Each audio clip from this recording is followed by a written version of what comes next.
Bile acid sequestrants include the drugs cholestyramine and cholesterol. As we saw in the diagram, binding to bile salts in the gut prevent their enterohepatic recirculation. Without the recycling, it requires from the liver the new synthesis of bile salts. Of course, this in turn drives down cholesterol pool in the hepatocyte, resulting in an induction of LDL receptor gene expression, which in turn will drop the blood LDLs. Well, some of the big issues with cholestyramine and cholesterol are primarily that of fat malabsorption. If you think of it, by preventing bile salts from doing their job, it is also preventing the absorption of lipids.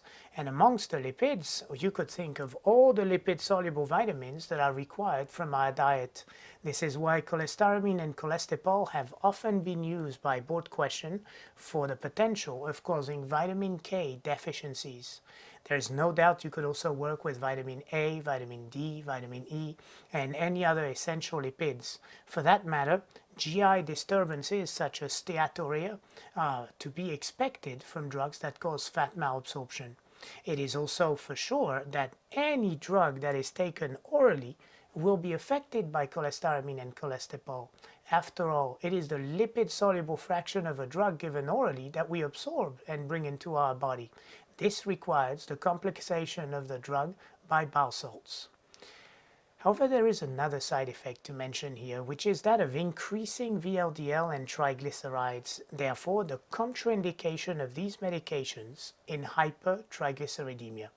The issue here, if I go back to the general diagram, the issue here is that when biochemically I force LDL to be taken into the liver, then I force the biochemical reactions that produce LDL to increase their rate. That is, IDLs being transformed to an LDL, and in turn VLDLs to be transformed into an IDL. Well, it is that liver that produced the VLDL, and unless I have drugs like niacin or statins on boards, VLDL production is not inhibited. So as the cholestyramine, cholesterol drive down the circulating LDL level to be used as a source of bile acids, there is a compensatory increase in VLDL production. This increase in VLDL synthesis results in hypertriglyceridemia, or certainly would result in the worsening of an existing hypertriglyceridemia.